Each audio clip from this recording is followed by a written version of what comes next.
Hello বন্ধুরা, good morning. তোমরা কেমন আছো? আশা করছি ভালো আছো। আমি শুভ্রা ব্লগ, একটা নতুন ব্লগ তোমাদের সামনে নিয়ে আসলাম।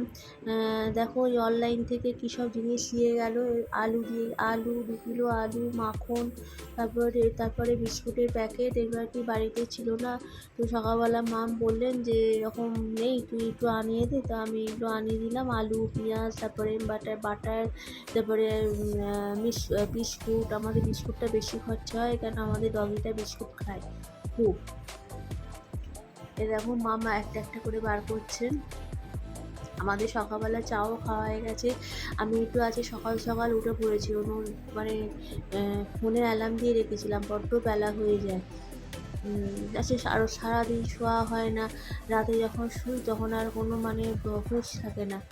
তো আমি আজকে এবারে সকালবেলা কালকে রাত্রে কী করেছি, ফোনে অ্যালার্ম দিয়ে আমি শুয়েছি। তো পেঁয়াজ খেয়ে বেরোবে আমার। ভাতও অলরেডি হয়ে গেল, এদিকে আটাটা মাখবো। রান্নাঘরের কাজ করতে করতে এদিকে ঘরের কিছু কাজ সারছি।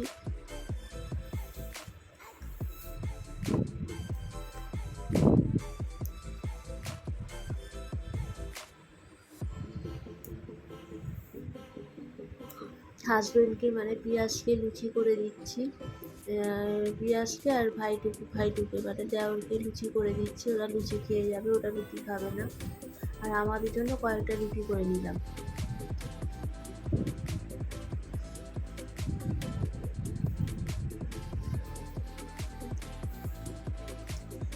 তো মাম কী করেন, প্রথম যে লুচিটা হয় ওই জন্য প্রথম লুচিটা মাম কাউকে দেন না। এবার প্রথম লুচিটা মাম, আমি আর মাম, মানে লুচিও দেখো কীরকম অবস্থা। দেখো, একটা লুচি আমি আর মাম সেটা অর্ধেক অর্ধেক করে খাচ্ছি। মাম ওই লুচিটা নিলেন, নিয়ে আমাকে অর্ধেক দিলেন, নিজে অর্ধেক খেলেন।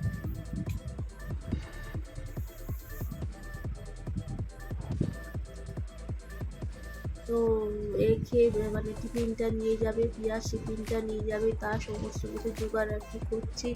প্লাস্টিক প্যাকেট বার করলাম। আমি সমস্ত বাজারের প্লাস্টিক প্যাকেটগুলো না জমিয়ে রেখে দিই, কোন সময় কি কাজে দেয়, তখন খুব দরকার অবস্থাটা পড়ে। দেখো, ওই জন্য আমি ফেলি না, বড় বড় প্লাস্টিক একটা সময় বাজার থেকে দেয়। অবস্থাটা দেখো, আর আমাদের ডগিটার কি দেখো, অবস্থা দেখো। এই দেখো, এই দেখো বসে আছে। কি বলবে? তুই চান করবি? হ্যাঁ, কেন এই বাথরুমে ঢুকেছে ভাই? তুই চান করবি?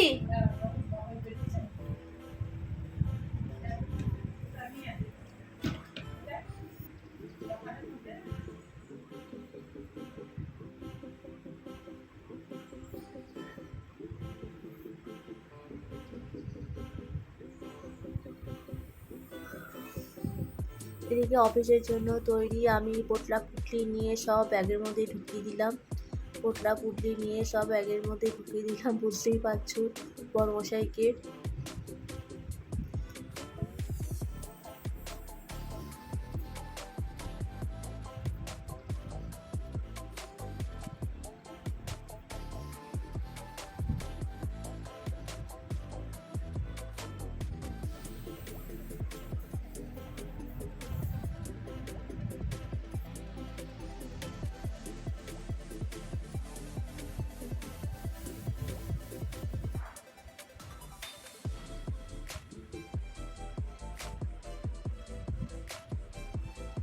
তো বড়মশাই বেরিয়ে গেলেন, মানে পিয়াস বেরিয়ে গেল অফিসে।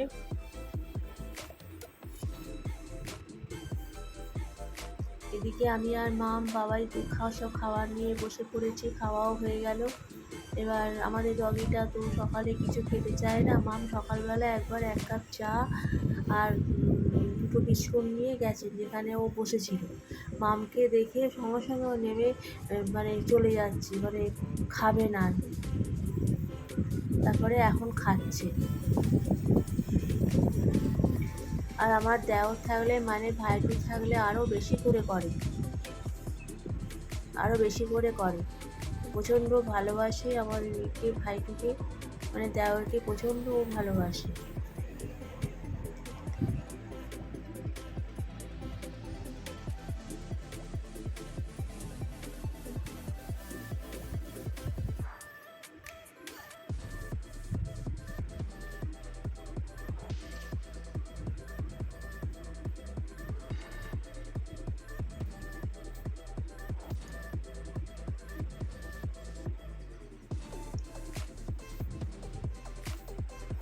এদিকে কাঁচা হয়েছে কিনা দেখতে এসেছি। এ দেখো আকাশে মেঘ করে আছে, এদিকে মেলতেও ভয় লাগছে। চাদরটা অলরেডি কাঁচা হয়ে গেছে, ভাইটুর ঘরে চাদরটা, ওটা একদিন ছাড়াই আমি কেচে নিই।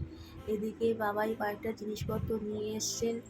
এদিকে বেসিনে মাছ টাছ সব পড়ে আছে। মাম তো খুব রেগে আছেন, মানে একটু বেলা হয়ে গেছে বাজার করতে। এইগুলোই সব আমি এখন গুছিয়ে রাখছি। দইটা ফ্রিজে রেখে দেবো আর মুড়িটা ঢেলে রাখবো। মুড়িটা ব্যাকে শুদ্ধ রাখলে না মুড়ি নরম হয়ে যায়, ওই জন্য মুড়িটা ঢেলে রাখবো, টাইট কৌটোতে ঢেলে রাখবো। তা সমস্ত মামকে কিছু কেটে দিলাম, যে রান্না হবে যে।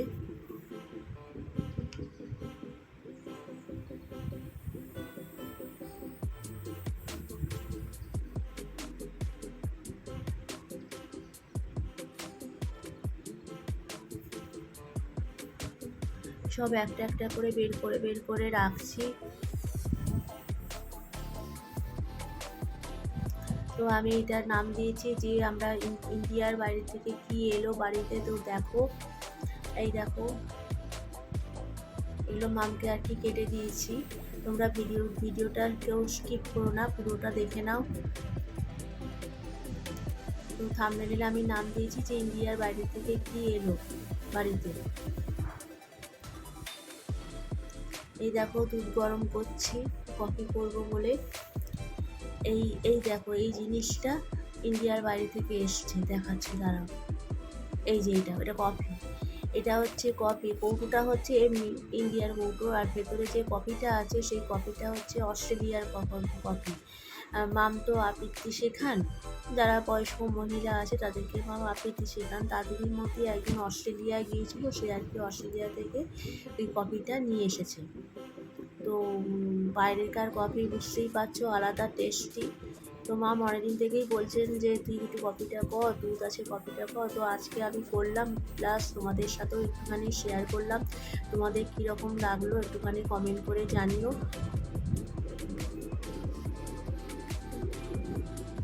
এটা হচ্ছে ইন্ডিয়ার বাইরে অস্ট্রেলিয়ার কফি, একটা অন্যরকম টেস্ট, জানো তো। ব্লগটা এই পর্যন্তই, টাটা।